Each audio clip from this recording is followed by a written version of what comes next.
আলিফ লাম মিম। রাসূলুল্লাহ বলছেন আমি কথা বলি না যে আলিফ লাম মিম একটি হরফ, বরং আমি বলি আলিফ হারফুন ওয়া লাম হারফুন ওয়া মিম হারফুন।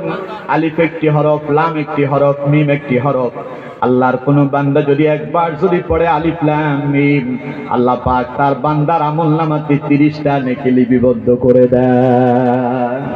এই যে এখন আপনারা আমার সঙ্গে দুইবার করছেন, আপনাদের প্রত্যেকের আমলনামায় আল্লাহ পাক 60টা করে নেকি লিপিবদ্ধ করে দিয়েছেন। সুবহানাল্লাহ।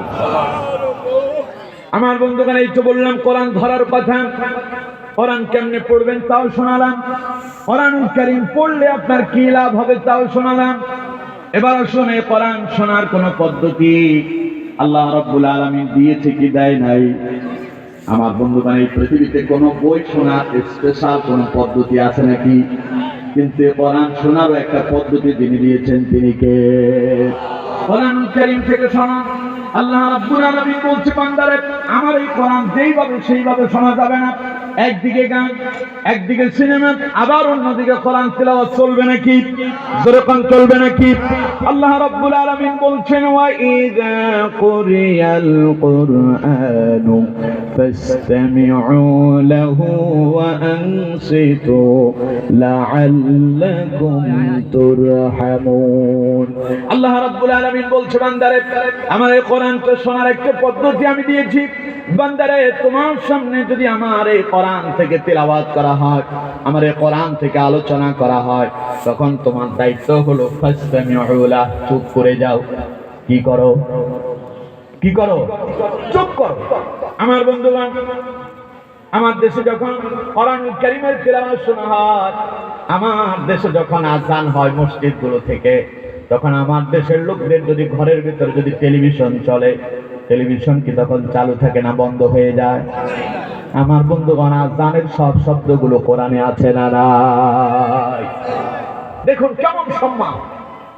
আমার বন্ধুগণ, আল্লাহ রাব্বুল আলামিন বলছে বান্দারে যখনই তোমার সামনে কোরআন থেকে তিলাওয়াত করা হয়, এই কোরআন থেকে যখনই তোমার সামনে আলোকপাত করা হয়, আলোচনা করা হয়, ফাসতামিউ লা, চুপ করে যাও।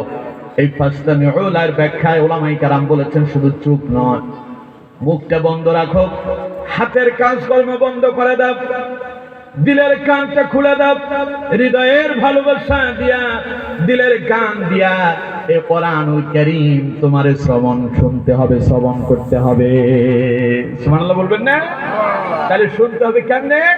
চুপ করে, মনোযোগ দিয়ে শুনতে হবে। এবার আমরা আল্লাহরে প্রশ্ন করি, আল্লাহ তোমার এই কোরআন যদি আমরা চুপ করে মনোযোগ দিয়ে শুনি আমাদের কি লাভ হবে? তোমার কোরআন আমরা শুনতে হবে চুপ করে, মনোযোগও দিতে হবে, দিলের কানটাও খুলে দিতে হবে। এইখানে কোনো কথা নেই, দিলের কানও খুলে দিতে হবে। আমাদের কি প্রফিট, আমাদের লাভ কি? আল্লাহ পাক তারপরের অংশে বলছেন ওয়া আনসিতু লাআল্লাকুম তুরহামুন। জোরে বলুন আল্লাহু আকবার। এবার একটু আস্তে কম তো দেখি, আল্লাহু আকবার। আস্তে বলতে বললাম আর জোরে বলতে, দেখছেন? আর যখন জোরে বলতে বললাম তখন আস্তে বলছি। এই যদি জোর আস্তে যদি হয়, জোর তো আপনাদের আরো আছে, আছে না? সবাই সমস্ত শক্তিকে একত্রিত করে চিৎকার মেরে কম তো দেখি আল্লাহু আকবার। আজকে আল্লাহু আকবার বলতে লোকেরা ভয় পায়। নেতার নামে যখন স্লোগান দেয়, এই যে নির্বাচন গেল, এই যে স্লোগানের ছোটে ঘরে থাকা যায় না, ঠিক না? আছে না এরকম?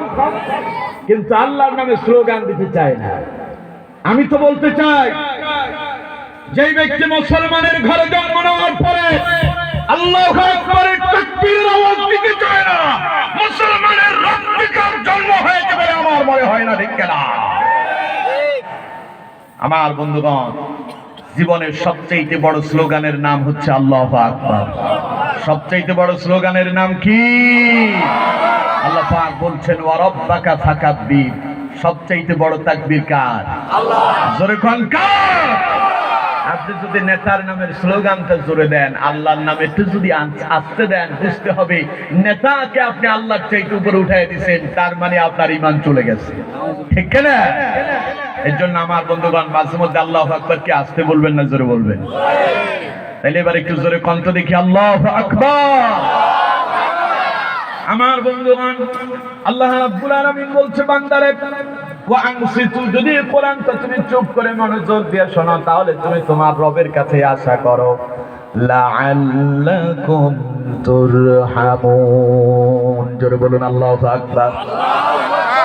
যদি তুমি চুপ করে মনোযোগ দিয়ে যদি আমার কোরআনটা শ্রবণ করো, আমি আল্লাহ পাক তোমার উপরে রহমত বরকত আমার অনুগ্রহ দিয়া পরিপূর্ণ করে দেব।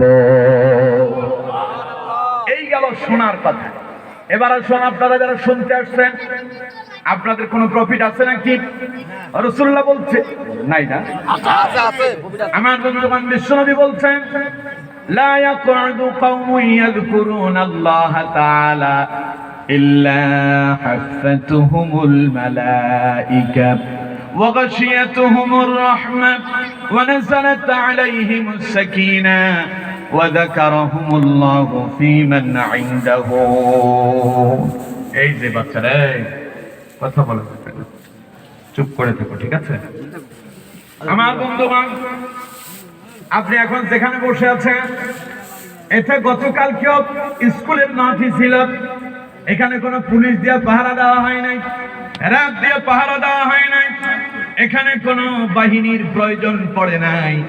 আজ যে ময়দানে আপনি বসে আছেন, বিশ্বাস করেন গোটা ময়দানটাকে হাজার হাজার ফেরেশতা নিরাপত্তার চাদরে আবৃত করে রেখেছে। আমার কথা রাসূলুল্লাহ বলছে লা ইয়াকুদু কওমুন ইয়াযকুরুনাল্লাহা তাআলা, যদি কোনো ময়দানের ভেতরে কোনো জায়গায় যদি আল্লাহর কোরআনের আয়োজন করা হয়, কোরআন শোনার যদি কোনো ব্যবস্থা করে দেওয়া হয়, আর আল্লাহর বান্দারা যদি ওই মজলিসে বসে যায়, রাসূলুল্লাহ সাল্লাল্লাহু আলাইহি সাল্লাম বলছেন ইল্লা হাফাতুহুমুল মালাইকা, ওই ময়দানটাকে আল্লাহ সুবহানাহু ওয়া তাআলা হাজার হাজার ফেরেশতা দিয়া নিরাপত্তার চাদরে আবৃত করে দেয়। আমার বন্ধুগণ, আমাদের সেই চোখ নাই, আমরা দেখি না। আমার বন্ধুগণ, রাসূলুল্লাহর কথা বিশ্বাস করেন তো? করেন তো? রাসূলের কথা সত্য না মিথ্যা? সত্য। যদি রাসূলুল্লাহর কথা সত্য হয়, এই কথা যদি আপনার বিশ্বাস থাকে, আপনি বিশ্বাস করেন, এই মুহূর্তে আপনার চতুর্দিকে হাজার হাজার ফেরেশতা আপনার নিরাপত্তা দিচ্ছে। জোরে বলুন সুবহানাল্লাহ।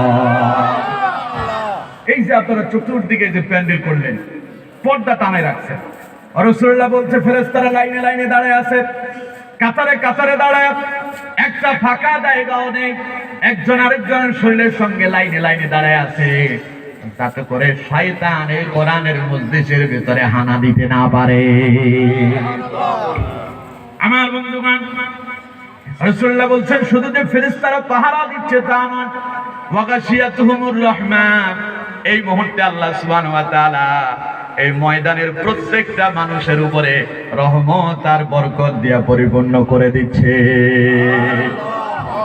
ওয়া নাযালাত আলাইহিমুস সাকিনা, শুধু রহমত নয়, রাসূলুল্লাহ বলছেন এই মুহূর্তে আল্লাহর আকাশ থেকে আল্লাহ সুবহানাহু ওয়া তাআলা তার বান্দার জন্য এই মজলিসের ভেতরে যারা বসে আছে তাদের উপরে সাকিনা, শান্তি বর্ষণ হচ্ছে। এবার আমি আপনাদেরকে প্রশ্ন করতে চাই, আমার বন্ধুগণ, এখানে যারা বসে আছেন অশান্তি লাগতেছে কার কাছে? নাই। অশান্তি লাগতেছে? অশান্তি নাই। শান্তি আছে না নাই? আছে। এবার বলেন তো দেখি, মাহফিলের প্যান্ডেলে যারা বসে আছেন তারা যেমন শান্তিতে আছে, সামিয়ানার বাইরে যারা আছে তারা কি একই শান্তিতে আছে নাকি? এখানে যারা বসে আছেন আর চায়ের দোকানে যারা বসে আছে, উভয় কি একই রকম শান্তিতে আছে নাকি? চায়ের দোকানে যারা বসে আছে ওরা কথা বলে কিন্তু শুনতে পারে না, একজনের কথা আরেকজন বুঝে না, কারণ কোরআনুল কারীমের আওয়াজ তাদের কানে যায়। আল্লাহ পাক বলে বান্দারে এখন কোরআন শুনতে হবে, দুনিয়ার কোনো কথা শোনা যাবে না। এখানে যারা বসে আছেন তারা শান্তির সামিয়ানায় বসে আছেন, এখানে যারা বসে আছেন আল্লাহর রহমতের চাদরের ভেতরে বসে আছেন, আর বাইরে যারা দাঁড়ায় আছে, বাইরে যারা ঘোরাফেরা করছে, ওয়াল্লাহি আল্লাহর রাসূলের কথা যদি সত্য হয়ে যায়, বিশ্বাস করেন আপনি এই মুহূর্তে রাসূলুল্লাহ সেই বাণী রহমত থেকে আপনি বঞ্চিত হয়ে আছেন, ঠিক কিনা? আমার বন্ধুগণ, কোরআনুল কারীমের মাহফিলে যখন আসে পুলিশ দিয়ে পাহারা দেওয়া হয়, র‍্যাব আর্মি, বিডিআর, আমার বন্ধুগণ কিচ্ছুর প্রয়োজন হয় না, কারণ কোরআনুল কারীমের মাহফিলটাতে আল্লাহ পাক শান্তি অবতীর্ণ করে দেয়। আমি প্রশ্ন করতে চাই, একজন মানুষ বলেন হুজুর আজকে এই মাহফিলে আসার পরে জায়গা ধরতে গিয়া 2-4টারে লাঠি উষ্টা মাইরা আমি সামনে আইসা বসছি, একজন হাত তুলেন আছে? সবাই চিন্তা করে যেখানে জায়গা পাবো ওইখানে বসে যাব, কারণ কোরআনের কথা শুনবো। আর এটা যদি কোরআনের মাহফিল না হয়ে যদি এটা যদি সভা সমাবেশ হতো, লোকেরা জায়গা ধরাধরি নিয়ে মারামারি আছে না না, একই নেতা বক্তব্য দিবে, সবাই একই নেতার অনুসারী, ওই নেতার কথা শুনতে আইসা কেউ সামনে আসতে চায়, কেউ তাদেরকে সরায় দিতে চায়, আগে যারা আসছে ওদেরকে ধাক্কা দিয়ে সামনে আসতে চায়। এরপরে জায়গা যদি না পায় চেয়ার ভাঙা ভাঙি আছে না নাই, মারামারি আছে না নাই। আল্লাহ কয় বান্দা আসছে এখন কোরআনের ময়দানে, এটা শান্তি দিয়া রূপান্তরিত করছি, এখানে কোনো অশান্তি নাই, জায়গা ধরা ধরে দিয়ে মারামারি নাই, যে যেখানে বসে আছে আল্লাহর শান্তির তলেই তারা বসে আছে। সুবহানাল্লাহ। এখানে শেষ নয়, গেল 3টা, এবার চতুর্থ। আপনি কোথায় আছেন আপনি কি জানেন নাকি? রাসূলুল্লাহ সাল্লাল্লাহু আলাইহি ওয়াসাল্লাম বলছেন ওয়াযাকারাহুমুল্লাহু ফীমান ইনদাহু।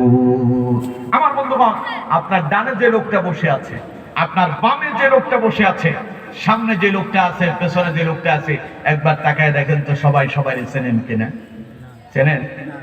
আমার বন্ধুগণ, আপনি কিন্তু সবাই চেনেন না।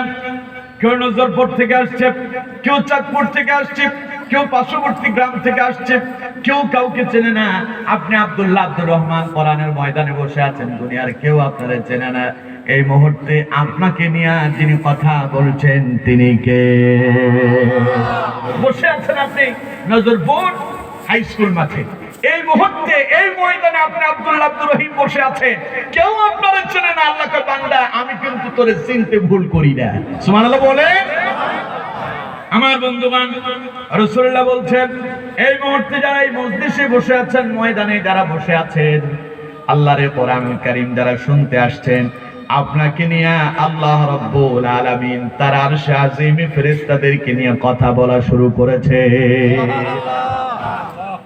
আমার বন্ধুগণ, আল্লাহ নবী বিশ্বনবী বলছেন এই মুহূর্তে আল্লাহ রাব্বুল আলামিন ফেরেশতাদের জিজ্ঞাসা করে, আমার ফেরেশতারা, আমার বান্দা আব্দুল্লাহ, আমার বান্দা আব্দুর রহিম ও যে কোরআনের ময়দানে বসে আছে, ঘটনাটা কি? বান্দা কি আমি আল্লাহরে দেখেছে নাকি? আমি আপনাদেরকে জিজ্ঞাসা করতে চাই, জীবনে আল্লাহরে দেখেছেন এমন একজন লোক হাত তুলে দেখা দেখছেন? আমরা যে আল্লাহরে দেখি নাই, আল্লাহ মনে হয় জানে না, জানে না। এরপরে ফেরেশতারে প্রশ্ন করে, আমার ফেরেশতারা, আমার এই বান্দাগুলো যে কোরআনের ময়দানে বসে আছে, ওরা কি আমারে দেখেছে নাকি? ফেরেশতারা কয়, আল্লাহ তোমার এই বান্দাগুলো তোমারে দেখে নাই। আল্লাহ পাক কয়, বিশ্বাস হয় না? তাহলে নিশ্চয়ই আমার বান্দাগুলো আমার জান্নাত দেখেছে, জান্নাতের প্রেমে পড়ে, জান্নাত পাওয়ার আশায় পড়ে বান্দাগুলো কোরআনের ময়দানে বসে আছে। ফেরেশতারা আগের প্রশ্নের মতোই জবাব দিচ্ছে, আল্লাহ তোমার এই বান্দাগুলো তোমার জান্নাতও দেখে নাই। আল্লাহ রাব্বুল আলামিন বলেন, ফেরেশতারে তাহলে নিশ্চয়ই বান্দা আমার জাহান্নাম দেখেছে, জাহান্নামের শাস্তির ভয়ে বান্দা কোরআনের ময়দানে বসে আছে। ফেরেশতা কয়, আল্লাহ তোমার এই বান্দাগুলো তোমার জাহান্নামও দেখতে পায় নাই। আল্লাহ রাব্বুল আলামিন বলে, ফেরেশতারে বান্দা আমার জাহান্নাম দেখলো না, আমার জান্নাত দেখলো না, আমি আল্লাহরে দেখলো না, এরপরেও কেন কোরআনের ময়দানে বসে আছে? আল্লাহ রাব্বুল আলামিন তার ফেরেশতাদের জবাবে আল্লাহ পাক বলেন, আমার এই বান্দাগুলো জাহান্নাম দেখলো না, জান্নাত দেখলো না, আমি আল্লাহরে দেখলো না, অথচ আমার কোরআনের ময়দানে বসে আছে। কারণটা কি? ফেরেশতারা কয়, আল্লাহ তোমার এই বান্দাগুলো তোমার মহাব্বতে, কোরআনের মহাব্বতে আর তোমার রাসূলুল্লাহর ভালোবাসায় বসে আছে। আল্লাহ রাব্বুল আলামিন বলেন, ও আমার ফেরেশতারা, যে বান্দা আমারে দেখলো না, আমার জান্নাত দেখলো না, জাহান্নাম দেখলো না, তারা আমারে এত ভালোবাসে। ফেরেশতারা তোমরা সাক্ষী থাকো, রাদিয়াল্লাহু আনহুম ওয়া রাদু আন। আমার যে বান্দাগুলো আমি আল্লাহর প্রতি সন্তুষ্ট হয়ে গেল, আমি আল্লাহ রাব্বুল আলামিন আমার ওই বান্দার প্রতি সন্তুষ্ট হয়ে গেলাম। সুবহানাল্লাহ। আল্লাহ রাব্বুল আলামিন ফেরেশতারে ডেকে বলে, আমার ফেরেশতারা তোমরা সাক্ষী দেখো, আমার এই বান্দাগুলোর পূর্বের সব গুনাহগুলো আমি আল্লাহ পাক মাফ করে দিলাম। এমন একখান কোরআনের কথা শোনার জন্য আমরা বসেছি। আমার বন্ধুগণ, এবার আমি আপনাদেরকে প্রশ্ন করতে চাই, যে কিতাব থেকে আপনারা কথা শুনতে বসেছেন এটা কি সাধারণ কোন কিতাব নাকি? এটা হচ্ছে একটা মুআজিজাপূর্ণ কিতাব। আমার বন্ধুগণ, এই পৃথিবীতে আল্লাহ সুবহানাহু ওয়া তাআলা যত নবী রাসূল প্রেরণ করেছেন সব নবীদেরকে তিনটা জিনিস দিয়েছেন। কয়টা? তিনটা। সবাই কোন কয়টা? সব নবীদেরকে আল্লাহ পাক তিনটি জিনিস দিয়েছেন। এক নাম্বার নবীদেরকে দেওয়া হয়েছে রিসালাত, দুই নাম্বার নবীদেরকে দেওয়া হয়েছে আখলাক। আমার বন্ধুগণ, কোন তো দেখি নবীদের চরিত্রের মতো এমন একজন চরিত্রবান আল্লাহর আকাশের নিচে জমিনের উপরে আর খুঁজে পাওয়া যাবে নাকি? নবীদের চরিত্র ছিল একদম ফুলের মতো পবিত্র। আমার দেশে কয় না অমুক নেতার চরিত্র ফুলের মতো পবিত্র, আছে না স্লোগান? আমি তার খোঁজ খবর নিয়ে দেখছি যেই নেতার নামে স্লোগান দিচ্ছে ফুলের মতো পবিত্র, ঘুরে দেখলাম তার জীবনের চরিত্র ছাগলের লাদির চাইতেও নিকৃষ্ট। ঠিক না? এই জাতের স্লোগান আমার দেশে আছে না? আমার বন্ধুগণ, অথচ নবীদের চরিত্রের মতো এমন চরিত্রবান আর কাউকে এই পৃথিবীতে খুঁজে পাওয়া যাবে না। আমার বন্ধুগণ, এই হলো নবীদেরকে আল্লাহ পাক শ্রেষ্ঠ চরিত্র দিয়েছেন, আখলাক দিয়েছেন, উত্তম আখলাক দিয়েছেন। তিন নাম্বার, আল্লাহ সুবহানাহু ওয়া তাআলা সব নবীদেরকে প্রেক্ষাপট অনুযায়ী নবীদেরকে একটা একটা মুআজিজা দিয়েছেন। যেমন মুসা আলাইহিস সালামের কথা বলি।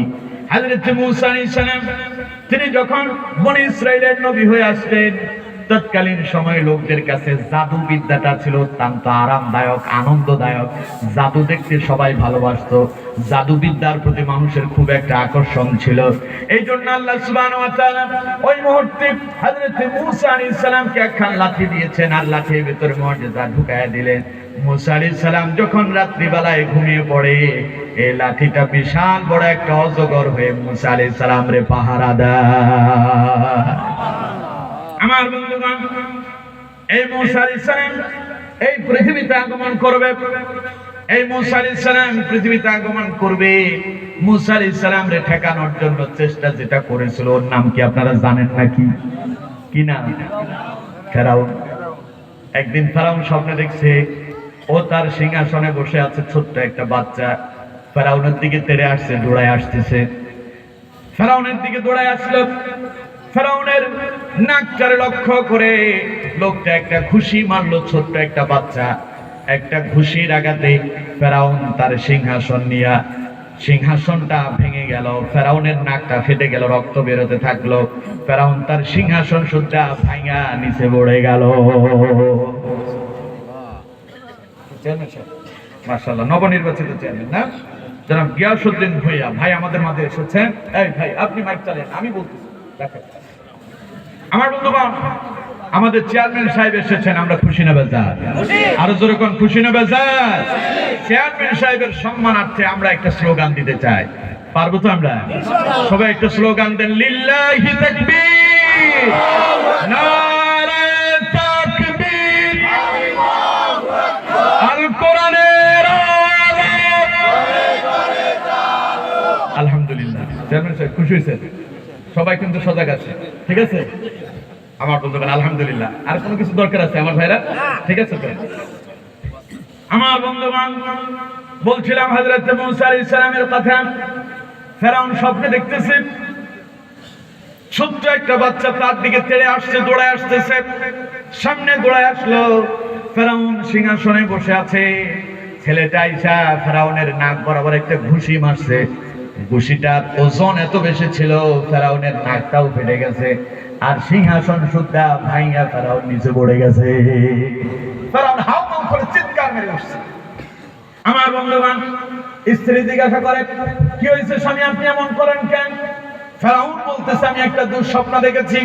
কি দুঃস্বপ্ন দেখেছে বৃত্তান্ত খুলে বলা হলো। স্ত্রী বলল, ফেরাউন আপনি দুঃস্বপ্ন দেখেন নাই, আপনার বায়ুটা একটু চড়া হয়েছে, তাই আপনি এটা স্বপ্ন দেখেছেন, চিন্তা করার কোনো দরকার নাই। আমার বন্ধুগণ, ফেরাউন কয়, আমি রাষ্ট্রের অধিপতি, আমি রাষ্ট্রের প্রেসিডেন্ট, আমি যা স্বপ্নে দেখেছি এটা সাধারণ স্বপ্ন নয়। সব শেষ, ফেরাউন তার উজিরদেরকে একত্রিত করল। ফেরাউন সে কিছু স্বপ্নের তাবিজ জানে এমন লোকদেরকে একত্রিত করে জিজ্ঞাসা করলো, আমি যে স্বপ্ন দেখলাম স্বপ্নের তাবিজটা জানতে চাই, বিস্তারিত বলতে অনেক সময়। আমার বন্ধুগণ, স্বপ্নের তাবিজ তারে জানানো হলো। অতি সত্বর একজন নবী আগমন করবেন, যিনি আপনার সিংহাসন ভেঙে চুরমার করে দেবে। এবার কন্ত দেখি কথাটা শোনার পরে ফেরাউনের অন্তরের ভেতরে ভয় আছে না? না,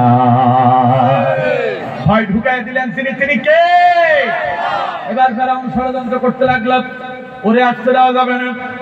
দুনিয়াতে যত পুরুষ সন্তান আগমন করতে লাগলো, ফেরাউন সবগুলোরে হত্যা করা শুরু করছে। উদ্দেশ্য হলো মূসারে ঠেকাও। পারছে নাকি? জোরে কোন পারছে নাকি? ইউসুফ আলাইহিস সালাম স্বপ্নে দেখল আকাশের চন্দ্র সূর্যগুলো নক্ষত্রগুলো ইউসুফ আলাইহিস সালামরে সিজদা করে। স্বপ্নের কথাটা ভাইদের কাছে জানায় দেওয়া হলো। ভাইরা বুঝতে পারছে ইউসুফ তো নবী হতে যাচ্ছে, সুতরাং ইউসুফ নবী হয়ে যাবে তা আমরা মানতে পারি না। ভাইরা ইউসুফ আলাইহিস সালামরে হত্যার ষড়যন্ত্র করেছে। আমি আপনাদের কাছে প্রশ্ন করতে চাই, তারা কি ইউসুফ আলাইহিস সালামরে মারতে পারছে নাকি? ওইদিকে ফেরাউন মূসা আলাইহিস সালামরে হত্যা করতে পারছে নাকি? আমার বন্ধুগণ, আজ যখন আলেমেরা স্বপ্ন দেখে আর তারা যখন তাদের স্বপ্নের কথা বলে, এক শ্রেণীর লোকদের কলিজার ভেতরে ভয় ঢুকে গেছে। তাই বলে বিশ্ববিখ্যাত আলেমদেরকে চার দেয়ালের ভিতরে বন্দী করে রেখেছে। ভয় ঢুকাই দিছে কে? কে? আমার বন্ধুগণ, আমি বলতে চাই, ফেরাউন যেমন মূসারে ঠেকাতে পারলো না, ইউসুফ আলাইহিস সালামের ভাইরা যেভাবে ইউসুফ আলাইহিস সালামকে ঠেকাতে পারলো না, আজকে যারা আলেমদের বিরুদ্ধে সিদ্ধান্ত গ্রহণ করেছে, বিশ্বাস করে এই আলেমরা কোরআনের রাজ কায়েম করবে, কেউ ঠেকাতে পারবে না। ঠিক না? আমার বন্ধুগণ, বলছিলাম মূসা আলাইহিস সালামের কথা। হযরত মূসা আলাইহিস সালাম যাকে আল্লাহ রাব্বুল আলামিন ফেরাউন যেখানে ষড়যন্ত্র করলো, মূসারে ঠেকাও, মূসারে আসতে দেব না, ফেরাউন ষড়যন্ত্র করে আর আল্লাহ পাক মূসা আলাইহিস সালাম রে ফেরাউনের ঘরের ভিতরে লালিত পালিত করে বড় করলো। সুবহানাল্লাহ বলবেন না?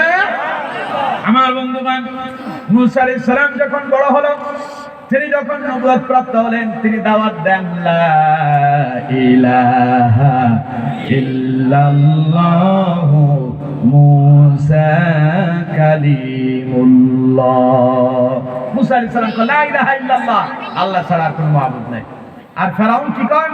ফেরাউন কানা রাব্বুকুমুল আলা। এই যে তুমি এই লাইটটা, ভাই আপনি এই লাইটটা বন্ধ করেন, একটু লাইট বন্ধ করো, ফ্ল্যাশ লাইটটা বন্ধ করেন, বাস এমনি ভিডিও করেন আপনি, সমস্যা নেই। আমার বন্ধুগণ, মূসা আলাইহিস সালাম কয় আল্লাহ ছাড়া আর কোনো মাবুদ নাই। আর ফেরাউন কয় আনা রাব্বুকুমুল আলা, আমি হলাম সবচাইতে বড় খোদা। নাউজুবিল্লাহ কন। এবার কন্ত দেখি মূসার কথা আর ফেরাউনের কথা মিল আসেনি? দুইজনের ভিতরে একটা দ্বন্দ্ব তৈরি হলো কি হলো না? ফেরাউন চিন্তা করে, কিরে এতদিন দুধ গলা খাওয়ায় কারে ফুসলাম, আমি কই আনা রাব্বুকুমুল আলা, আমি সবচাইতে বড় খোদা। আর এদিকে মূসা কয় খোদা নাকি একজন আছেন, তিনি ছাড়া আর কেউ খোদা হতে পারে না। দ্বন্দ্ব মিলতে গেল দুইজনের ভেতরে। আমার বন্ধুগণ, অনেক বিশাল ঘটনা শেষ। ফেরাউন একটা ষড়যন্ত্র করলো, কারণ মূসা আলাইহিস সালামকে আল্লাহ একটা লাঠি দিয়েছে, মুজিজা দিয়েছে। মূসা আলাইহিস সালাম লাঠি দিয়ে মুজিজা দেখায়, আর যারাই এই লাঠির মুজিজা দেখতে পায় তারাই কালেমা পড়ে মুসলমান হয়ে যায়। ফেরাউন চিন্তা করতে লাগলো, এটা করতে দেওয়া যাবে না। এইভাবে যদি লোকেরা যদি কালেমা পড়ে পড়ে মুসলমান হয়, তাহলে তো মূসারে ঠেকানো যাবে না, আমার তো গদিই থাকবে না। আমার বন্ধুগণ, ফেরাউন চিন্তা করলো এইভাবে হবে না। মূসারে বলতেছে, মূসা তুমি যে জাদু দেখাও, তোমার জাদুর পরীক্ষা হবে। আমি দেশ থেকে বড় বড় জাদুকরদেরকে নিয়ে আসবো, আর তুমিও সেই দিন জাদু দেখাবা। তোমাকে তোমার জাদু দিয়া প্রমাণ করতে হবে তুমি নবী, আর আমি প্রমাণ করব তুমি নবী নাও। বলুন নাউজুবিল্লাহ। তার মানে ফেরাউন ষড়যন্ত্র করছে মূসা আলাইহিস সালামকে অপমান করবে। আমার বন্ধুগণ, আল্লাহ রাব্বুল আলামিন বলছেন ওয়া মাকারু ওয়া মাকারাল্লাহ ওয়াল্লাহু খায়রুল মাকিরিন। আল্লাহ রাব্বুল আলামিন বলেন ওরা চক্রান্ত করে, ওয়া মাকারু ওরা চক্রান্ত করে, ওয়া মাকারাল্লাহ আমি আল্লাহ কৌশল করি, ওয়াল্লাহু খায়রুল মাকিরিন। আর আমার কৌশলের কাছে তাদের সব চক্রান্তগুলো মুহূর্তের ভেতরে নস্যাৎ হয়ে যায়। ঠিক না? ফেরাউন ষড়যন্ত্র করছে আজকে মূসার অপমান করবে। বর্ষবরণ হবে, সারা রাষ্ট্রে বন্ধ ঘোষণা করা হয়েছে। এই যে গত কিছুদিন আগে আপনারা হ্যাপি নিউ ইয়ার পালন করছেন, নতুন বছরের স্বাগত জানালো, ফেরাউন দিন ধার্য করছে ওই দিন, মুসা তুমি যে নবী তা প্রমাণ করবা, আর তুমি যে নবী নও আমি সেটা প্রমাণ করব। আমার বন্ধুগণ, সে প্রমাণ করার জন্য ফেরাউন 12,000 জাদুকরকে ক্রয় করেছে। কত হাজার? তাইলে মুসা হলো কয়জন? আর একজনের বিরুদ্ধে আনলো কত? 12,000 নিয়ে আসছে।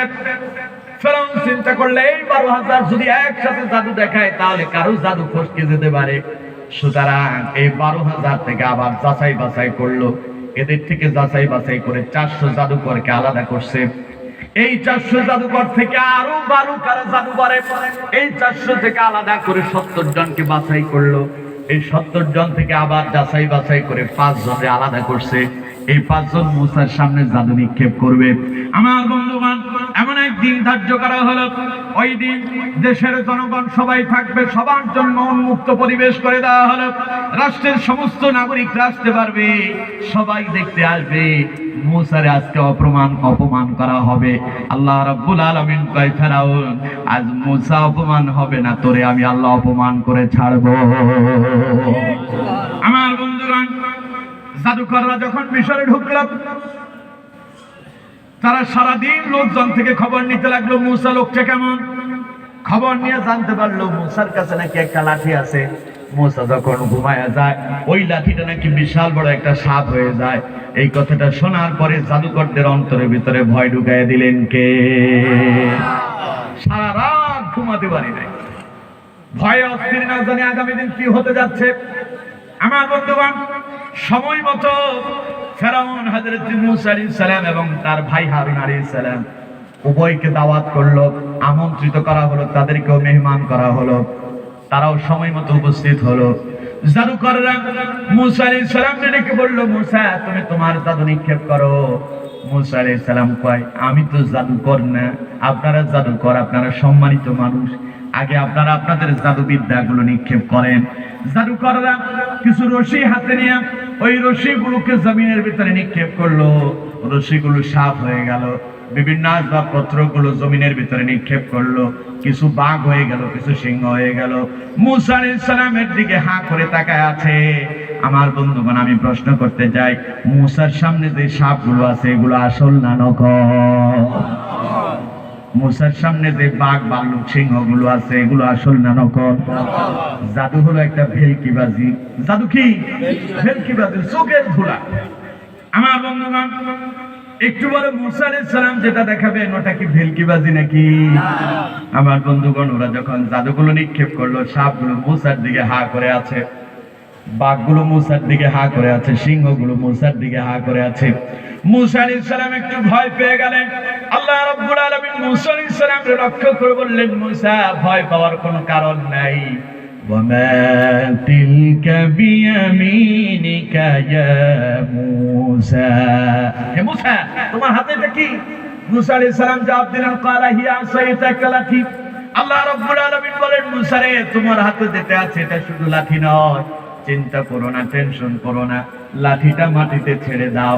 লাঠিটা মাটিতে ছেড়ে দেওয়ার পরে আমি আল্লাহ রাব্বুল আলামিনের কুদরতি খেলা তুমি দেখতে পাবে।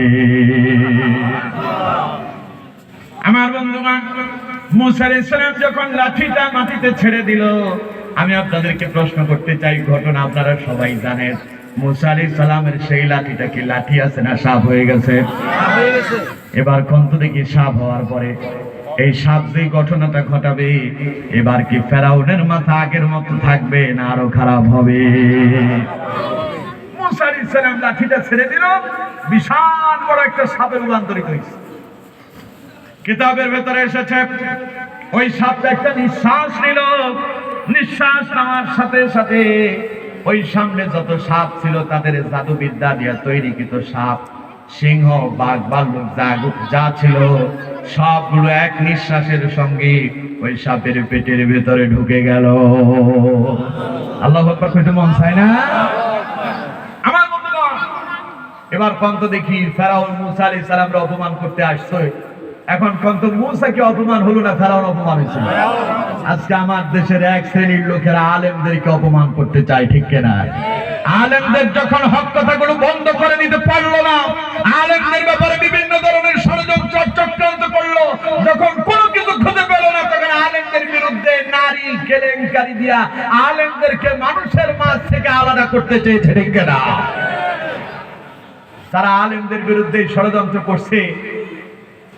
ওই যে আমাদের বাইসা, নোয়াখালীর ভাষায় বাইসা গুলো ভালো চেনা যায় না? বাইসা মুরাদ শাহ, উনি তো বাংলাদেশের রাষ্ট্রধর্ম ইসলামী চায় না, উনি সংবিধান বিসমিল্লাহির রহমানির রহিম মানে না। আলেমরা নাকি লুচ্চা, নাউজুবিল্লাহ বলবেন না?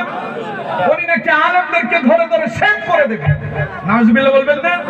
এই বক্তব্য দেওয়ার 2 সপ্তাহ পরে আল্লাহ সুবহানাহু ওয়া তাআলা 2 মিনিটের একটা অডিও ক্লিপ ভাইরাল করেছেন। কয় মিনিট? 2 মিনিটের একটা অডিও ক্লিপ ভাইরাল হওয়ার পরে বেটাটিয়ার দলের ভেতরে আছে না গেছে? দল থেকে তো বহিষ্কার হলো, মন্ত্রিত্ব হারালো, রাষ্ট্র থেকে পালাতে চাইলো, সব দরজা বন্ধ করে দিয়েছেন কে? আরো জোরে বলতে হবে কে? আজকে যারা আলেমদেরকে এইভাবে হেয় প্রতিপন্ন করতে চায়, তৎকালীন সময় ফেরাউনরা রাসূলুল্লাহ উত্তরসূরিদেরকে অপমান করতে চেয়েছিল, আল্লাহ তাদেরকে নাস্তানাবুদ করেছে। আজকে যারা অপমান করতে যাচ্ছে, আল্লাহ তাদেরকে নাস্তানাবুদ করে ছাড়বেন, ঠিক কিনা? সুতরাং একটু সাবধান হন, একটু সচেতন হন। আল্লাহ চাইলে কেউ অপমান করতে পারবে। আল্লাহ তারে এমন অপমান করছে, দলের লোকেরা স্লোগান দেয়, বেটার মন্ত্রিত্ব মানি না, দলে তারে চাই না। বাড়ির এলাকার লোকেরা স্লোগান দেয়, ও যদি দেশে ফিরে আইসা বাড়িতে আসে জুতা পিটা করবো, ঠিক না? আচ্ছা কোন তো এই সিদ্ধান্তটা কার? আরো জোরে কোন এই সিদ্ধান্ত কার? আল্লাহ কয় ওয়ামাকারু ওয়ামাকারাল্লাহ, তোরা করিস চক্রান্ত, আমি করি কৌশল। আল্লাহু খায়রুল মাকিরিন, এমন কৌশল করছে পৃথিবীর সবার কাছে আল্লাহ তারে ঘৃণিত করে দিয়েছেন, ঠিক কিনা? আমার বন্ধুগণ, বলছিলাম সেই ফেরাউনের কথা। ফেরাউন মূসা আলাইহিস সালামকে অপমান করতে চায়, কিন্তু আমার বন্ধুগণ, মূসার পক্ষে যিনি আছেন তিনি কে?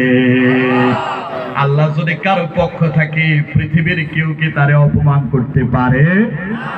আমার বন্ধুগণ, হযরত মূসা আলাইহিস সালাম তিনি আবার তার জাদুটা যখন নিক্ষেপ করলেন, তিনি তো জাদু নিক্ষেপ করলেন না, তিনি তার মুজিজা দেখালেন।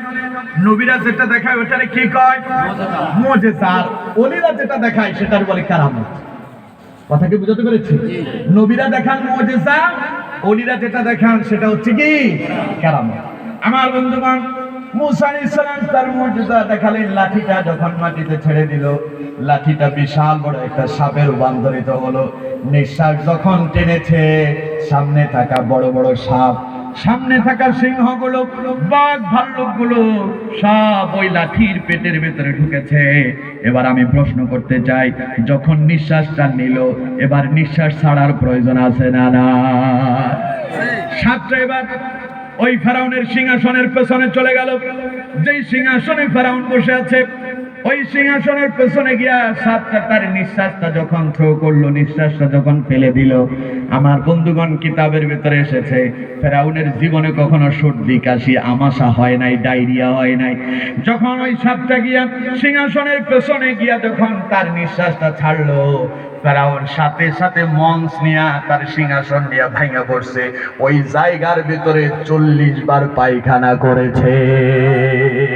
কতবার? আজকে যারা এগুলো করছে, জায়গায় জায়গায় আল্লাহ তাদেরকে পায়খানা করায় ছাড়ছে, ঠিক না? আমার বন্ধুগণ, হযরত মূসা আলাইহিস সালাম যখন তার মুজিজা দেখালো, সাপগুলোকে যখন সব তাদের জাদুবিদ্যা যখন খেয়ে ফেলেছে, সামনে যে জাদুকররা দাঁড়ায় আছে, ওরা মনে মনে চিন্তা করতে লাগলো, মূসা যেটা দেখালো এটা কিন্তু জাদু না, আমরা যেটা দেখালাম ওটা কিন্তু ছিল জাদু। কারণ একটা জাদু কখনো আরেকটা জাদুরে নষ্ট করতে পারে। হযরত মূসা আলাইহিস সালাম যখন তার মুজিজা দেখালেন, এবার জাদুকররা বড় চিন্তায় পড়ে গেল। তারা চিন্তা করতে লাগলো মূসা যা দেখালো তা আসলে সত্যি। সঙ্গে সঙ্গে জাদুকররা সিজদায় পড়ে আল্লাহর কাছে কাঁদতে লাগলো আর তওবা করতে লাগলো, আল্লাহ এসেছি তোমার মূসারে, তোমার পয়গম্বরের অপমান করতে, আমরা বুঝতে পারি নাই, আল্লাহ আমরা ভুল করেছি, দয়া করে তুমি আমাদেরকে মাফ করে দাও। আমার বন্ধুগণ এই বলে কাঁদতে লাগলো। এরপরে হযরত মূসা আলাইহিস সালামের কাছে এসে জাদুকররা বলতে লাগলো, মূসা আমরা যেটা দেখালাম এটা একটা ভেলকিবাজি, কিন্তু আপনি যেটা দেখালেন এটা কোনো ভেলকিবাজি না, এটা কোনো জাদু না, আপনি যেটা দেখালেন এটা হচ্ছে আল্লাহর পক্ষ থেকে মুজিজা, আমরা বুঝতে পেরেছি। সুতরাং আমরা আপনার দলে আসতে চাই। আল্লাহ রাব্বুল আলামিনের সেই কুদরতি ওই মুহূর্তে জাদুকরগুলো মূসা আলাইহিস সালামের হাতে হাত রেখে কালেমা পড়ে মুসলমান হয়ে গেল। এই জাদুকররা যখন মুসলমান হয়ে গেছে, পাশে দাঁড়ায় দাঁড়ায় দুই সমস্ত জনগণেরা, আম পাবলিক যারা যারা দর্শকের সারিতে ছিল, তারা চিন্তা করতে লাগলো, এই ছেলে ওঠো ওঠো, তুমি ওঠো, তুমি এখানে বসো, এখানে আর আরো আরো এদিকে আসো, একদম কথা বলো। কষ্ট হচ্ছে আপনাদের? ছেড়ে দেব? আমার বন্ধুগণ, জাদুকররা মূসার হাতে হাত রেখে কালেমা পড়ে মুসলমান হয়ে গেল। দৃশ্যটা দেখলো সাধারণ আম পাবলিক জনগণ দেখেছে। এই জনগণ মনে মনে চিন্তা করে, আমরা তো আর জাদুকর না, আমাদের চাইতে জ্ঞানী যারা তারা হলো জাদুকররা। ওরা যখন সিজদায় অবনত হয়েছে, তারা যখন কালেমা পড়ে মুসলমান হলো, আমরা বসে থাকবো কেন? জনগণ থেকে এক শ্রেণীর লোকেরা বেরিয়ে এসে মূসা আলাইহিস সালামের সামনে পড়ে তারাও কাঁদতে লাগলো আর বলতে লাগলো, মূসা আমরাও বুঝতে পেরেছি আপনি আল্লাহর পয়গম্বর, সুতরাং আপনি আমাদেরকে পড়ায় দেন লা ইলাহা ইল্লাল্লাহু মূসা কালিমুল্লাহ। তোর বলুন সুবহানাল্লাহ।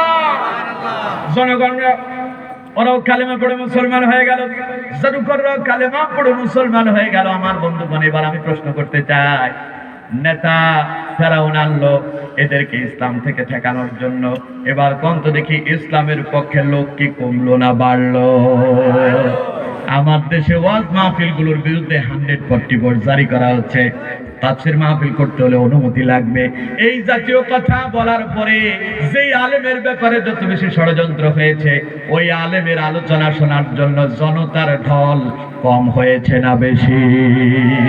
সুতরাং এদেরকে ঠেকানো যাবে। এই জনগণ আসে কোরআনের কথা শোনার জন্য, ঠিক কিনা? যেরকম ঠিক কিনা?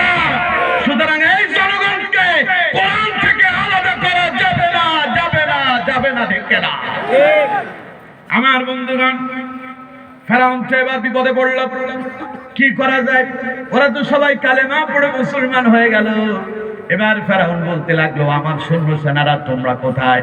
কে কই আছো? সবগুলারে ধরো, জেলের ভিতরে বন্দী করো। সবগুলোরে জেলখানায় বন্দী করা হলো। ওদেরকে ভয় দেখানো হচ্ছে, ও জাদুকররা, ও সাধারণ জনগোষ্ঠীর লোকেরা, তোমরা যারা আমার খোদা বলে অস্বীকার করেছো, মূসার খোদার প্রতি তোমরা যারা ঈমান আনছো, এখনো সময় আছে, আমার খোদা বলে স্বীকার করে নাও, না হলে তোমাদের হাত পায়ের রগগুলো কেটে দিয়া কবজিগুলো আলাদা করে দেব। বলো নাউজুবিল্লাহ। জাদুকররা বলতেছে, ফেরাউন রে, আমাদের হাত কাটবে কেন, পা কাটবে কেন? গোটা দেহটা যদি কেটে যদি টুকরো টুকরো করে দাও, এরপরে ইসলাম থেকে আমাদেরকে এক চুল পরিমাণ আর পিছু হটানো যাবে না। আল্লাহু আকবার বলবেন না? আমার বন্ধুগণ, ফেরাউন বলতেছে, ঈমান দে দাও সবগুলারে। এমন পিটনি পিটানো হলো। এরপরেও তারা যখন আল্লাহকে অস্বীকার করলো না, ফেরাউন তার সৈন্য সেনাদেরকে সঙ্গে নিয়া এই জাদুকর গুলার যারা কালেমা পড়ে মুসলমান হলো, সবার হাত পা গুলো কেটে দিল। এবার বলতেছে, এখনো সময় আছে, মাত্র হাত আর পা কেটেছি, এখনো আমার খোদা বলে সময়, আমার এই খোদা বলে যদি স্বীকার না করিস, তাহলে তোদের দেহ থেকে প্রাণটা বের করে ফেলবো। তারা বলতেছে, ফেরাউন আমাদের দেহ থেকে রূহ বের করবা, দেহটারা যদি কেটে টুকরো টুকরো করে ফেলা হয়, এরপরে ইসলাম থেকে এক চুল পরিমাণ পিছু হটবো না, কারণ গোটা দেহটা আল্লাহর জন্য কোরবান করে দিয়েছি। সুবহানাল্লাহ বলবেন না? সুতরাং আমরা বলতে চাই, আজ গোটা পৃথিবী জুড়ে মুসলমানদেরকে বিভিন্ন ভাবে ভয় ভীতি দেখানো হচ্ছে, আলেমদেরকে চাটকিয়ালের ভিতরে বন্দী করে ভয় ভীতি দেখানো হচ্ছে। আমরা ভয় করি না, আমাদের দেহ আল্লাহর জন্য কোরবান করে দিয়ে দিন। আমরা বেঁচে থাকবো আল্লাহর জন্য, মরে যাবো আল্লাহর জন্য। আমার বন্ধুগণ, সুতরাং মুসলমান আল্লাহ ছাড়া আর কারোর ভয়। আমার বন্ধুগণ, ফেরাউন চিন্তা করল বড় বিপদে পড়ছি, ওরা তো আমার রব বলেই স্বীকার করবে না। এবার ফেরাউন করলো কি, এদের সবগুলারে ধরলো, হাতের ভিতরে পেরেক মেরে দিল, পায়ের ভিতরে পেরেক মেরে দিল, হাতে পায়ে পেরেক মেরে দিয়া শুলে চড়াইয়া সবগুলোরে পৃথিবী থেকে বিদায় করে দিল। আমার বন্ধুগণ, এবার কন্ত দেখি, যাদেরকে শুলে চড়াইয়া পৃথিবী থেকে বিদায় করে দেওয়া হলো, তারা কি শান্তিতে আরামে জান্নাতে আছে না জাহান্নামে? আজকে যাদেরকে ষড়যন্ত্র করে দ্বীনের কথা বলার কারণে যাদের উপরে নির্যাতন করে গুলি করে দুনিয়া থেকে বিদায় করে দেওয়া হচ্ছে, বিশ্বাস করেন আমার বন্ধুগণ, যারা এই কোরআনের জন্য ইসলামের জন্য জীবন দিচ্ছে, তারা সবাই আল্লাহর জান্নাতে আরামে আয়েশে আছে, ঠিক কিনা? আমার বন্ধুগণ, সেই মূসা আলাইহিস সালাম তিনি যখন তার এই মুজিজাটা দেখালেন, সব লোকেরা কালেমা পড়ে মুসলমান হয়ে গেল। মূসা আলাইহিস সালামের ইন্তেকাল হয়েছে, মূসা আলাইহিস সালামের ওই মুজিজাটাও মরে গেছে, লাঠি আছে আর কাজে লাগে না। আমার বন্ধুগণ, হযরতে দাউদ আলাইহিস সালামের কথা বলি। হযরতে দাউদ আলাইহিস সালামকে আল্লাহ পাক মুজিজা দিয়েছেন। তিনি যখন কোন লোহা হাতে নিতেন, তিনি যেইভাবে ইচ্ছা সেইভাবে লোহাটারে ব্যবহার করতে পারতেন। এই যে আপনাদের নোয়াখালীর প্রত্যেকের ঘরে ঘরে দা কুড়া, দা খন্তা কুড়াইল শ্রেণী আছে না? নাই। দা শ্রেণী খন্তা কুড়াইল আছে না? এগুলো কে তৈরি করছে? হযরত দাউদ আলাইহিস সালাম। এগুলোর কারিগর হযরত দাউদ আলাইহিস সালাম। তিনি লোহা দিয়ে এগুলো তৈরি করতেন। তিনি রাষ্ট্রের বাদশা ছিলেন, রাষ্ট্রের প্রধানমন্ত্রী ছিলেন, তিনি রাজা ছিলেন, কিন্তু রাষ্ট্র থেকে 1 টাকাও তিনি গ্রহণ করতেন না। তিনি তার সেই বিক্রিকৃত তার আসবাবপত্রগুলো বিক্রি করতেন, আর সেখান থেকে উপার্জিত সম্পদ দিয়ে তিনি তার পরিবার চালাতেন। আমার বন্ধুগণ, তাহলে দাউদ আলাইহিস সালামের মুজিজা হলো লোহাটাকে তিনি যেইভাবে ইচ্ছা সেইভাবে ব্যবহার করতে। আরো একটা মুজিজা দেওয়া হয়েছে, হযরত দাউদ আলাইহিস সালামের প্রতি আল্লাহ পাক জাবুর কিতাব অবতীর্ণ করেছেন। দাউদ আলাইহিস সালাম যখন জাবুর কিতাব তেলাওয়াত করত, কণ্ঠটা আল্লাহ পাক এত শ্রুতি মধুর করেছেন। দাউদ আলাইহিস সালাম যখন ওই আল্লাহর কিতাব জাবুর থেকে তিলাওয়াত করা শুরু করত, আকাশে উড়ে যাওয়া পাখিটা থমকে দাঁড়িয়ে যেত, বাতাস বন্ধ হয়ে যেত, সমুদ্রের ঢেউগুলো বন্ধ হয়ে যেত, সমুদ্রের মৎস্যগুলো কিনারায় চলে আসতো হযরতে দাউদ আলাইহিস সালামের কিতাবের তেলাওয়াত শোনার জন্য। হযরতে দাউদ আলাইহিস সালাম ইন্তেকাল করলেন, তার মুজিজাও ইন্তেকাল করল। আমার বন্ধুগণ, হযরতে ঈসা আলাইহিস সালামের কথা বলি। হযরতে ঈসা আলাইহিস সালামকে আল্লাহ পাক মুজিজা দিয়েছেন। ঈসা আলাইহিস সালাম যখন কোন জন্ম অন্ধ ব্যক্তির মাথার উপরে হাত বুলাইয়া দিত, মায়ের গর্ভ থেকে জন্ম অন্ধ হয়ে এসেছে এমন ব্যক্তির গায়ের উপরে যখন তিনি হাত বুলাইয়া দিতেন, মাসে করে দিতেন, মুহূর্তের ভিতরে সে জন্ম অন্ধ ব্যক্তিটারে দৃষ্টি শক্তি সম্পূর্ণ করে দিতেন। তিনি কে? আমার বন্ধুগণ, হযরতে ঈসা আলাইহিস সালামকে আল্লাহ সুবহানাহু ওয়া তাআলা আরো একটা মুজিজা দিয়েছেন। তিনি যখন কোন কুষ্ঠ রোগীর শরীরের উপরে হাতটা মাসে করে দিতেন, আল্লাহ পাক সাথে সাথে তার কুষ্ঠ রোগটা দূর করে দিতেন। এমনকি হযরত ঈসা আলাইহিস সালাম যদি কোনো কবরের পাশ দিয়ে যেতেন, আর কবরের লোকটার যদি ডেকে বলতেন, ও কবরের ব্যক্তি, এই মুহূর্তে বেরিয়ে আসো, আমার বন্ধুগণ, মুহূর্তের ভিতরে কবরের লোকটা জীবিত হয়ে ঈসা আলাইহিস সামনে দাঁড়ায়া যেত। এক পক্ষে হযরত ঈসা আলাইহিস সালাম এক কবরের পাশ দিয়ে যাচ্ছে, কবরের দিকে লক্ষ্য করে বলছে, ইয়া আব্দুল্লাহ কুম বিইজনিল্লাহ, হে আল্লাহর গোলাম, এই মুহূর্তে আল্লাহর আদেশে এই দুনিয়াতে উঠে আসো, জীবিত হয়ে যাও। আমার বন্ধুগণ, হযরত ঈসা আলাইহিস সালাম বলতে দেরি, কবর থেকে একজন লোক বের হতে দেরি হলো না। আলেমরা এখানে আছেন, ভুল বলতেছি? আমার বন্ধুগণ, কবর থেকে সাধারণ কোনো মানুষ বেরিয়ে আসে নাই। কবর থেকে যিনি বেরিয়ে এসেছেন তিনি হচ্ছেন হযরতে নূহ আলাইহিস সালামের সন্তান। সুবহানাল্লাহ বলেন। হযরতে ঈসা আলাইহিস সালাম তার সঙ্গে কথা বললেন, এরপরে বললেন তুমি আবার মরে যাও। লোকটা মরে গেল, কবরের ভিতরে ঢুকে গেল। আমার বন্ধুগণ, হযরতে ঈসা আলাইহিস সালামকে আকাশে তুলে নেওয়া হলো, এখন আর তার মুজিজাও নাই। এবার আসুন আমাদের নবী, বিশ্ব নবী মুহাম্মদ সাল্লাল্লাহু আলাইহি সাল্লামের কথা বলি। আমাদের রাসূলকে আল্লাহ সুবহানাহু ওয়া তাআলা যে মুজিজা দিয়েছেন, ওই মুজিজাটার নাম হলো মহাগ্রন্থ আল কোরআন। সুবহানাল্লাহ বলবেন না? আপনাদেরকে এতক্ষণ পর্যন্ত এই কথাটা বোঝানোর জন্য চেয়েছি। হযরতে মূসা আলাইহিস সালামের মুজিজাটা আছে লাঠি দিয়ে, তিনি লাঠি দিয়ে মুজিজা দেখাতেন আর লোকেরা কালেমা পড়ে মুসলমান হতো। দাউদ আলাইহিস সালামের তিলাওয়াত শুনে লোকেরা কালেমা পড়ে মুসলমান হতো। আমার বন্ধুগণ, ঈসা আলাইহিস সালাম তিনি তার মুজিজা দেখাতেন, লোকেরা কালেমা পড়ে মুসলমান হতো।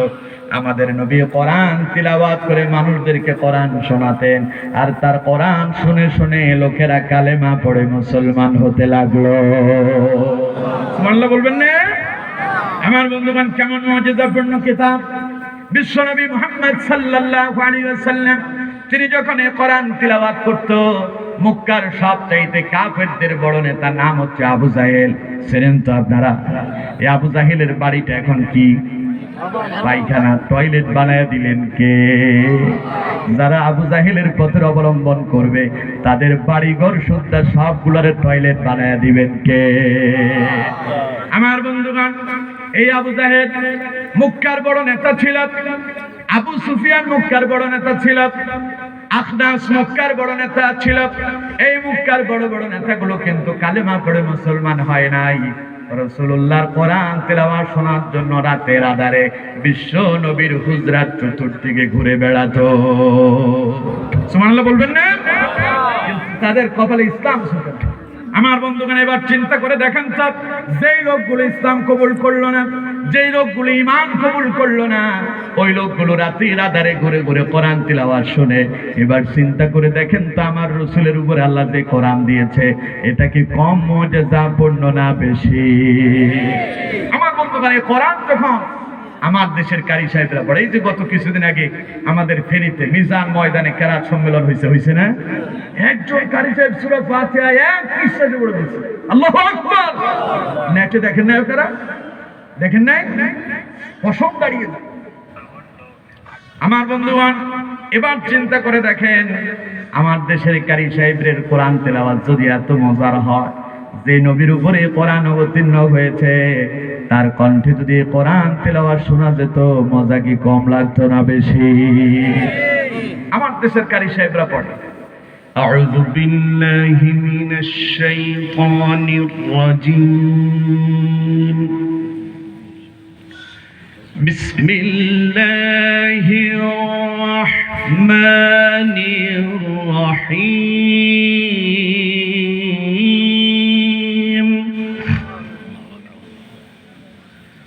আলহামদুলিল্লাহি রাব্বিল আলামিন, আর-রাহমানির রাহিম, মালিকি ইয়াউমিদ্দিন, ইয়্যাকা না'বুদু ওয়া ইয়্যাকা নাস্তাঈন, ইহদিনাস সিরাতাল মুস্তাকিম, صراط الذين أنعمت عليهم، صراط الذين أنعمت عليهم غير المغضوب عليهم ولا الضالين।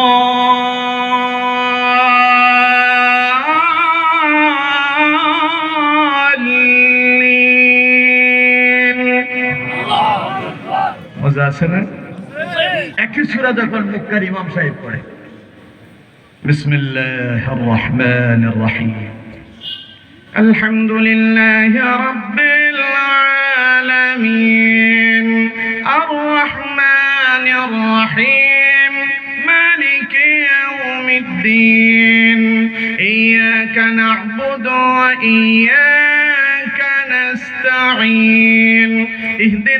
الصراط المستقيم صراط الذين أنعمت عليهم غير المغضوب عليهم ولا الضالين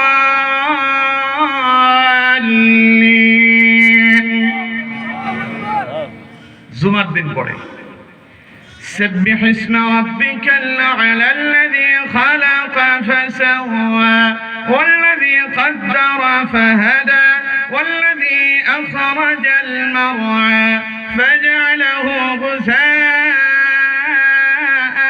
أحوى سنقرئك فلا تنسى إلا ما شاء الله إنه يعلم الجهر وما يخفى ونيسرك لليسرى فذكر إن نفعت الذكرى سيذكر من يخشى ويتجنبها الأشقى الذي يصلى النار الكبرى ثم لا يموت فيها ولا يحيا قد أفلح من تزكى وذكر اسم ربه فصلى بل تؤثرون الحياة الدنيا والآخرة خير وأبقى إن هذا لفي الصحف الأولى صحف إبراهيم وموسى মজা আছে না যখন মুক্কার ইমাম সাহেব যখন পড়ে পেছনে মুসল্লিরা কাঁদতে কাঁদতে আল্লাহু আকবার বলবেন না একই সূরা এই সূরা ফাতিহা যখন কোরআনের পাখি পড়তো আউযু বিল্লাহি মিনাশ শাইতানির রাজীম বিসমিল্লাহির রাহমানির রহিম আলহামদুলিল্লাহি রাব্বিল আলামিন আর-রাহমানির রহিম মালিকি ইয়াউমিদ্দিন ইয়্যাকা না'বুদু ওয়া ইয়্যাকা নাস্তাঈন ইহদিনাস সিরাতাল মুস্তাকিম সিরাতাল লাযীনা আন'আমতা আলাইহিম গায়রিল মাগদুবি আলাইহিম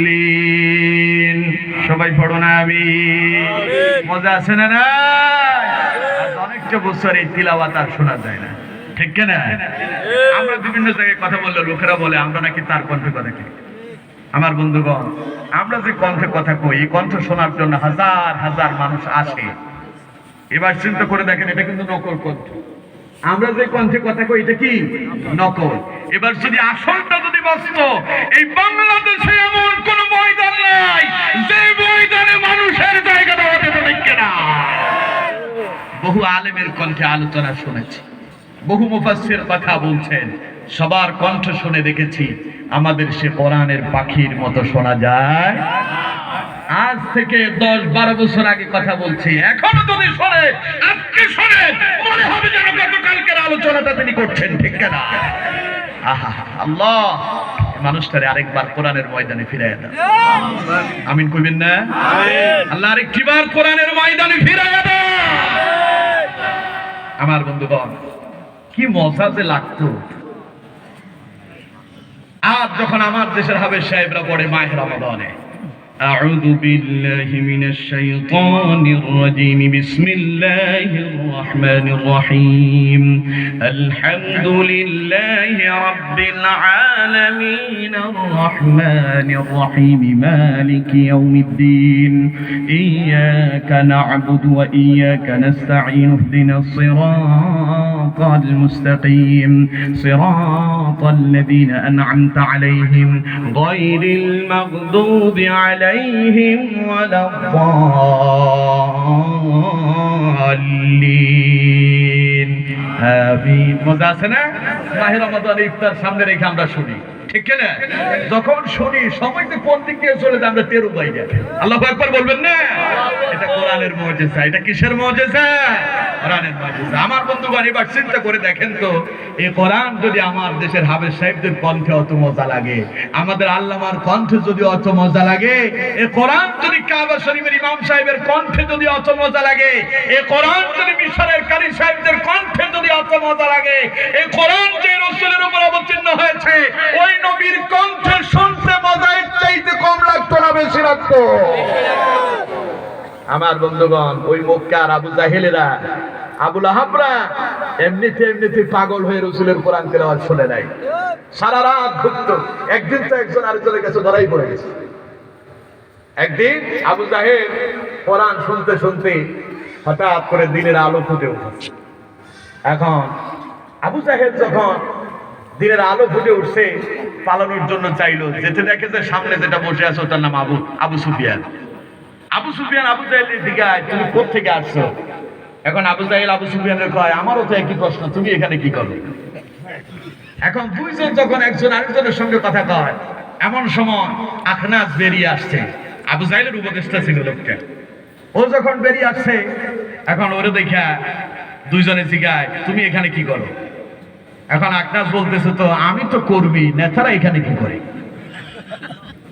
আমার বন্ধুগণ বুঝতে পারলো যে না এইভাবে করতে দেওয়া যাবে না রাতের আধারে যদি লোকেরা গোপনে গোপনে মুহাম্মদের কোরআন তিলাওয়াত শুনে এরা দিনের আলোতে কালেমা পড়ে মুসলমান হয়ে যাবে সুবহানাল্লাহ বলবেন না তাই আবু জাহেল একটা সমন জারি করলো আদেশ জারি করলো আগামী দিন থেকে রাতের আধারে কেউ আর মুহাম্মদের কোরআন তিলাওয়াত শুনতে যেতে পারবে কিন্তু আবু জাহেল নিজেই পরের দিন আইন অমান্য করে আবার রাতের আধারে আসছে কোরআন তিলাওয়াত শুনতে আবু সুফিয়ান চিন্তা করছে আজকে যেহেতু আবু জাহেল এই আইন জারি করছে নিশ্চয়ই আবু জাহেল কিন্তু আজকে আসবে না তাই আবু সুফিয়ান উপস্থিত ওইদিকে আখনাস চিন্তা করতেছে ওরা তো আমাদের চাইতে বড় নেতারা যখন আইন জারি করছে ওরা তো কেউ আসবে না আজকে রাতের আধারে গোপনে গোপনে মুহাম্মদের কোরআন তিলাওয়াত শুনবে আল্লাহু আকবার তার মানে বোঝা যায় রাসূলুল্লাহর কণ্ঠে কোরআন শুনতে দারুণ মজা লাগতো ঠিক কিনা কিন্তু আজকে বড় আফসোসের বিষয়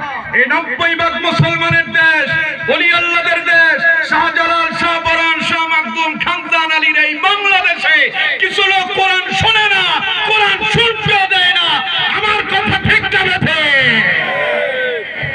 এবার চিন্তা করে দেখেন তো তৎকালীন সময়ের আবু জাহেল ওরা কিন্তু কোরআন শুনতো আর এখনকার গুলা কোরআন শোনে না শুনতে দেয় না এবার এরা কি আবু জাহেলের চাইতে উৎকৃষ্ট না নিকৃষ্ট কথা কি আবার আল্লাহর কোরআন আমার বন্ধুগণ সুতরাং এ কোরআন শুনতে হবে এ কোরআন বুঝতে হবে এ কোরআন থেকে যা শুনবেন তা বাস্তব জীবনে আমল করতে হবে আদেশ কার আরো জোরে বলতে হবে আদেশ কার আমার বন্ধুগণ এ কোরআনুল কারীম এটা এমন এক মুজিজাপূর্ণ কিতাব বিশ্বনবী কোরআন দিয়ে দাওয়াতি কাজ করলেন রাসূলুল্লাহ রেখে গেলেন 1 লক্ষ কত এখন গোটা পৃথিবীতে কি 1 লক্ষ আছে কত আছে বাংলাদেশে তো আছে 16 লাখ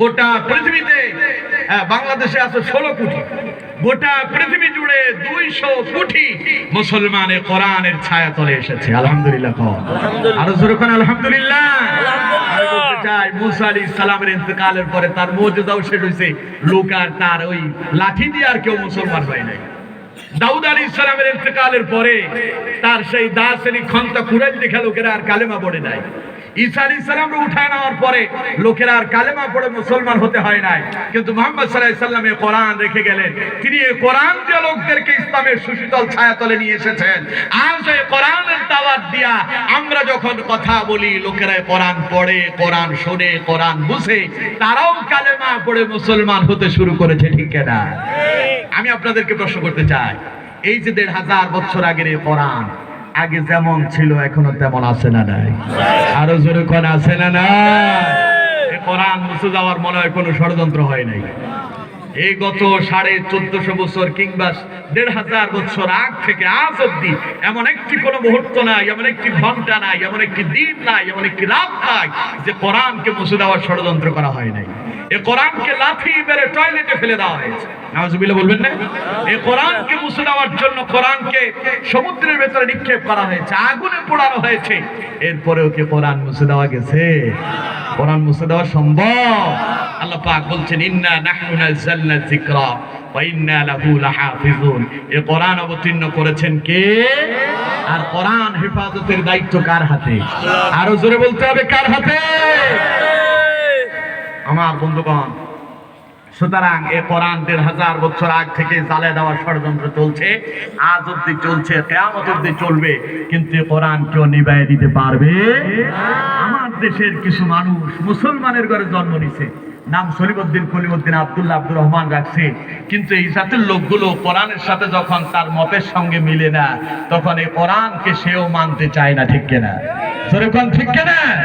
মসজিদের ইমাম সাহেব যখন বক্তব্য দেয়, সামনে এক শ্রেণীর লোকেরা বসে থাকে। হুজুর যখন সুদের বিরুদ্ধে বলে, যিনি সুদ খায় তিনি হুজুরের দিকে এইভাবে টেরা সুখে তাকায় আর কয়, হুজুর আমি কিন্তু সামনে আছি। আছে না? হুজুর যখন সুদের বিরুদ্ধে বলে, যিনি সুদ খান তিনি হুজুরের সামনে বসে টেরা সুখে তাকায় আর কয়, হুজুর আমি কিন্তু আপনার সামনে আছি, খবরদার এটা বলা যাবে না। হুজুর যখন পর্দার ব্যাপারে বলে, এখন যিনি সামনে বসে আছেন সভাপতি সাহেব, সেক্রেটারি সাহেব, কমিটির সদস্যরা সামনে বসে আছে, ওদের মেয়েরা তো পর্দা করে না, তাই হুজুরের দিকে টেরা চোখে তাকায় আর কয়, হুজুর আমার মেয়ের কথা বলেন, আমার বউয়ের কথা বলেন, আপনার চাকরি জুমার মিম্বার থেকে নামেন, দেখবেন খেয়ে ফেলবো। আছে না নাই? আরো জোরে করে আছে না নাই? অথচ ওরাও মুসলমান। আমার বন্ধুগণ, এ কোরআনকে জ্বালায় দেওয়ার বহু ষড়যন্ত্র হয়েছে, কোরআন মুছে দেওয়ার ষড়যন্ত্র হয়েছে। কেউ কি মুছে দিতে পারছে? কিন্তু আমার দেশের এই লোকগুলো বোঝে না, অথচ মুসলমানের ঘরে জন্ম নিছে। আমার বন্ধুগণ, আমার দেশে একজন শিল্পী আছে, নাম হচ্ছে তার নকুল কুমার। নাম শুনছেন তো আপনারা? মুসলমান না হিন্দু?